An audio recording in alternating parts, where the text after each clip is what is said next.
விநாயகனே வெல்வனையை வேறறுக்க வல்லான், விநாயகனே வேட்கை தணிவிப்பான், விநாயகனே விண்ணிற்கும் மண்ணிற்கும் நாதனுமாம் தன்மையினான் கண்ணிற் பணிவில் கனிந்து, முருகனே செந்தில் முதல்வனே மாயோன் மருகனே ஈசன் மகனே ஒருகை முகன் தம்பியே, நின்னுடைய தண்டைக்கால் எப்பொழுதும் நம்பியே கைதொழுவேன் நான்.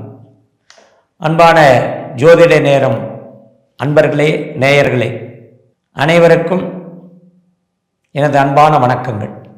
எதுவுமே நடக்காத ஒரு சமகாலமாக ஏற்கனவே என்ன நடந்துட்டு இருக்கோ அது மட்டுமே நடக்கக்கூடிய காலங்களாக இருக்கும். அது என்ன அப்படின்னா, கஷ்டப்பட்டு ஏதாவது ஒரு வகையில் நம்ம ஒரு மனதளவில் ஒரு தயாராகி என்ன வேலை கிடைச்சாலும் செஞ்சு நம்ம குடும்பத்தை காப்பாற்றணும், நமக்கு இது நடந்தே தீரணும் அப்படின்னு வைராக்கியத்தோட நல்ல ஒரு திடமான ஒரு நம்பிக்கையோட இருக்கக்கூடிய ராசியாக இருக்கும். நம்பிக்கையை தளர விடாமல் நமக்கு என்ன நடந்தாலும் அந்த நடப்பிற்கு காரணமான இந்த 9 நவக்கிரகங்களும் நமக்கு என்றைக்குமே நமக்கு நட்பாக இருக்கக்கூடியது அப்படிங்கிற மாதிரி இருந்து கடவுளை வேண்டி அவரவர்கள் அவரவர்களுடைய இஷ்ட தெய்வங்களை பிரார்த்தித்து தினசரியோ இல்லை வாரத்தில் 2 நாளோ இல்லை வாரத்துக்கு 1 நாளோ இல்லை முக்கியமான நாட்களிலோ கண்டிப்பாக கோவிலுக்கு போய் சாமியை வழிபாடு செஞ்சு உங்களுக்கு வேண்டுதல் வச்சு நீங்கள் வாழ்க்கையை நடத்துறது மிகவும் நல்லது. இந்த 2026 நான் சொன்னபடி பல பேருக்கு பல விஷயங்களை நல்லதாக நடக்கக்கூடிய மாற்றி கொடுக்கிற அந்த வரம் கடவுள்கிட்ட மட்டும்தான் இருக்கு.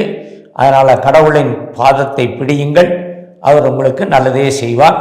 அன்பான கும்பராசி என்பர்களே, கும்ப லக்னக்காரர்களே, சனியுடைய ஆதிக்கம் பெற்ற இந்த ராசிக்காரர்களுக்கு இந்த 2026 அப்படிங்கிறது எப்படின்னா, எங்கே பார்க்குறீங்க, என்ன பண்ணுறீங்க, எதை செய்கிறீங்க அப்படின்னு உங்களை கண்காணிக்கிறதுக்கு உங்களுக்கு பின்னாடியே ஒருத்தர் வருவாங்க. இந்த வருஷம் பூரா அது கணவனாக இருந்தால் மனைவி உண்டு, மனைவி மூலமாக பல பேர் உண்டு, மனைவியாக இருந்தால் கணவன் உண்டு, கணவன் மூலமாக பல பேர் உண்டு. எது கண்காணிக்கணும்? தவறான முறையில் அல்ல.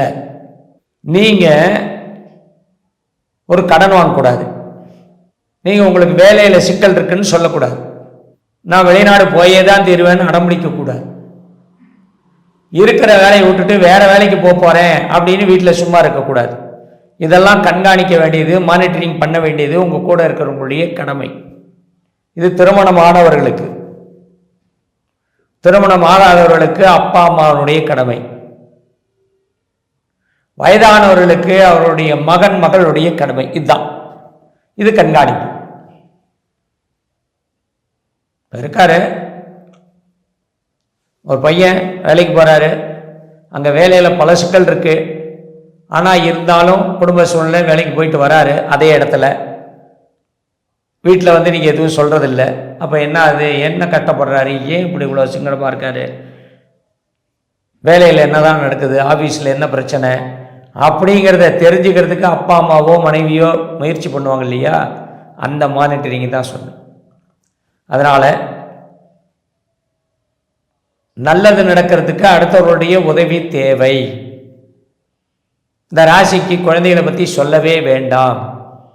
அவர்களுக்கு எந்த விதமான ஞானோதயமும் எந்த விதமான அறிவுபூர்வமாக மாற்றங்களும் அறிவுபூர்வமான காரியங்கள் செய்வதற்குண்டான காலகட்டம் இல்லை. ஏன்னா நீங்கள் எதை செஞ்சாலும் உங்களுடைய 7ஆம் இடத்தினுடைய சூரியன் அவர் உங்களுக்கு 11 இருக்கார். இந்த மாதம் ஓகே, அடுத்து வரக்கூடிய மாதங்களில் கொஞ்சம் கொஞ்சமாக உங்களுக்கு குடும்பத்தாரால் சில கட்டங்கள் வருவதற்கு வாய்ப்பு இருக்குது. இந்த மாதத்தில் நன்னா இருக்கு. அதனால் ஜாலியாக ஆரம்பிங்க.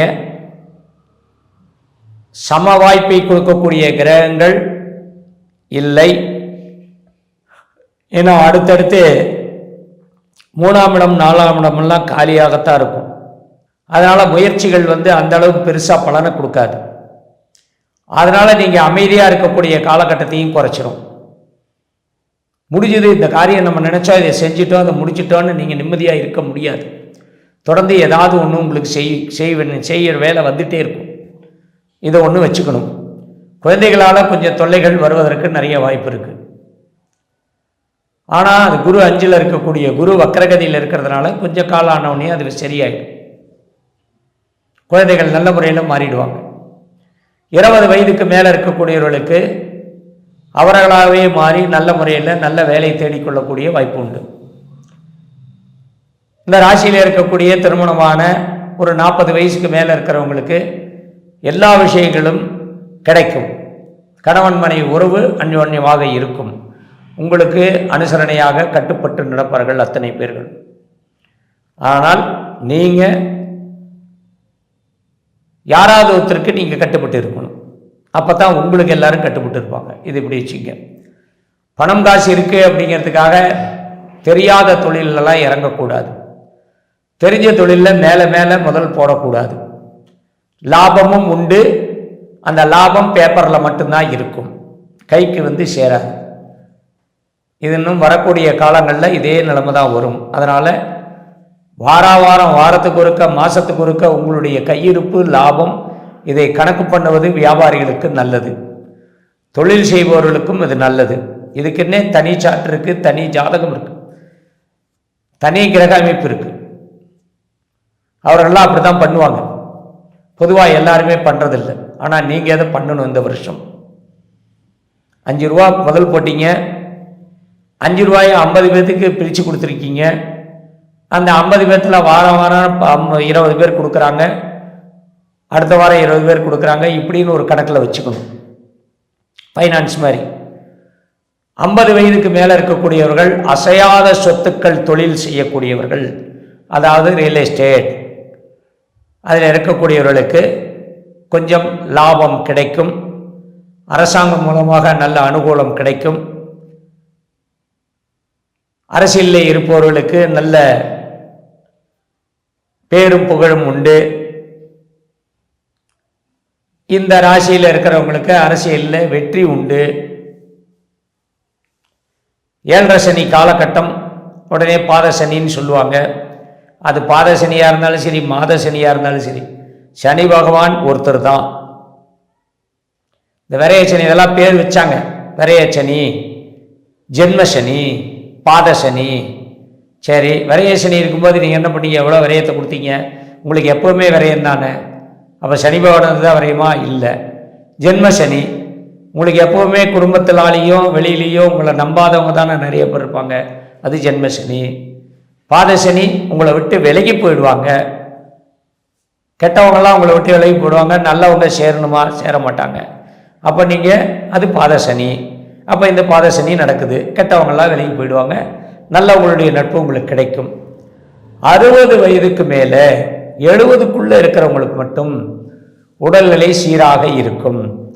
70 வயதுக்கு மேலே இருக்கிறவங்க எதிர்பாராத சங்கடங்கள் நிறையாக இருக்கும். கண்ட பலன் அனுபவிப்பீர்கள். அதனால் தகுந்த ஜோசியரை பார்த்து, இல்லை தகுந்த வைத்தியர்களை பார்த்து உங்களுக்கு என்ன பரிகாரம் பண்ணுமோ பண்ணி உங்களுடைய கண்ட பலனை நீக்கிக் கொள்வது நல்லது. மீண்டும் சந்திப்போம். நன்றி.